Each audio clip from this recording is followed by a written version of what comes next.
धन धन सतगुरु तेरा ही आसरा, जीवों की पुकार, पतराम की टांग का दर्द। एक दिन सुबह ही पूज्य मस्ताना जी ने इस गुनहगार को बुलाकर कहा कि बैरी साहब XCN को संदेश भेज कि वह अपनी जीप लेकर आए, हमने अमरपुर जाना है और तू भी तैयार हो जा।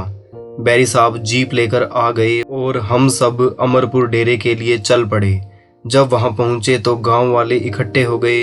राम सिंह ने अपने पिता पतराम को कहा कि पूज्य मस्ताना जी डेरे आ गए हैं। आगे का हाल पतराम ने खुद सुनाया कि मेरे पाँव में रिंगण बाई की वजह से इतना जोर का दर्द शुरू हुआ कि जैसे कोई आरी से काट रहा हो। सर्दी का मौसम था और यह दर्द लगातार 3 दिन तक होता रहा।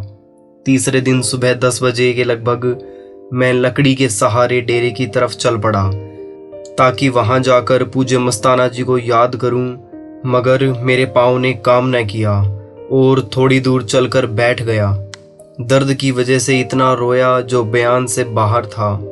पूज्य मस्ताना जी को याद किया और वापस घर आ गया। मेरा ख्याल है कि अगर ऐसा ख्याल हरदम रहे तो पूज्य मस्ताना जी 1 मिनट भी जुदा न हों। घर आने पर मुझे नींद आ गई। कोई 1 घंटे बाद मेरे लड़के राम सिंह ने आवाज दी कि पिताजी मस्ताना जी डेरे आ गए हैं। यह शब्द मैंने नींद में ही सुना और खड़ा हो गया। धीरे धीरे चलकर डेरे पहुंचा तो पूज्य मस्ताना जी ने पूछा, पुत्र तेरी लत का क्या हाल है? मैं रो कर पूज्य मस्ताना जी के चरणों में गिर पड़ा। मस्ताना जी ने मैनेजर साहब को फरमाया कि इसको दिलासा देकर खड़ा करो। इतने में और भी बहुत से लोग डेरे आ गए और डेरा संगत से भर गया। पूज्य मस्ताना जी ने फरमाया कि हमने चाय पीकर अभी अभी डाबड़ा जाना है। वापसी पर रात को 9 बजे भोड़िया जाकर ठहरेंगे और सत्संग करेंगे। यह सुनकर भोड़िया जाने के लिए लगभग 100 आदमी तैयार हो गए। चौधरी चुन्नीलाल को कहा कि तू जल्दी जा और भोड़िया वालों को खबर कर दे कि मस्ताना गरीब आ रहा है। मेरे से पूछा कि तू किस तरह करेगा, तो मैंने अर्जी की कि आपका वचन है, साध संगत में कटे कोट अपराध।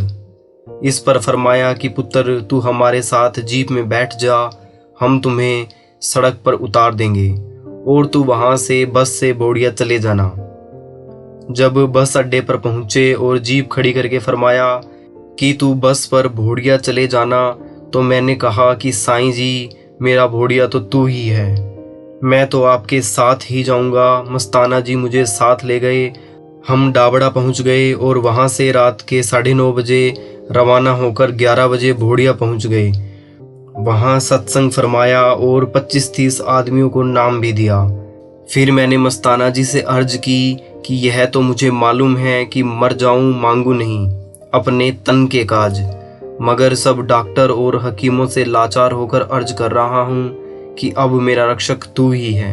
इस पर फरमाया कि कोडी का कोड चला गया, तेरी लत का दर्द क्या चीज है, मगर कर्म तो भुगतना ही पड़ता है। अगर तू नया जन्म पाकर भोगना चाहे तो इसी जुबान से इसी समय तेरी लत का दर्द ठीक हो जाएगा, और अगर उसकी रजा को माने तो तेरी मर्जी। इस पर मैंने अर्ज की कि जैसे आपकी मर्जी, मैं उसी में राजी हूँ, मगर नया जन्म नहीं लेना चाहता। उसके बाद चौधरी सोहनलाल बिश्नोई भोड़िया वाले ने बताया कि आज मेरे दिल में यह बात आई कि पूज्य मस्ताना जी अपने आप को गरीब फकीर बताते हैं, मगर गरीबों के घर नहीं जाते। गरीब को तो गरीब के पास जाना चाहिए, मगर आप जाते हैं बड़े आदमियों के पास, जैसे सूद साहब, मक्खन लाल वगैरह। मैं इस वैराग में खूब रोया और इस बारे में आपको एक खत भी लिखा, मगर डाक में न डाला, सिरहाने रख छोड़ा है। फिर रोते हुए वह खत दिखाया। खत देखकर पूज्य मस्ताना जी ने फरमाया कि बेटा याद करेगा और रोएगा कि तूने मस्ताना गरीब को याद करके अपने घर बुलाया था। अब देख ले मालिक सब गरीबों की सुनता है कि नहीं। जो सच्चे दिल से मालिक के आगे पुकार करता है, मालिक उसकी सुनता है। फिर थोड़ी देर बाद सोहनलाल को कहने लगे कि अब तो छुट्टी दे। मस्ताना जी जहाँ सत्संग कर रहे थे वहीं सत्संग के आगे एक बैठक में एक चौधरी बैठा था। अहंकार में सत्संग में न आया, फिर बाद में पछताया और माफी मांगी। धन धन सतगुरु तेरा ही आसरा।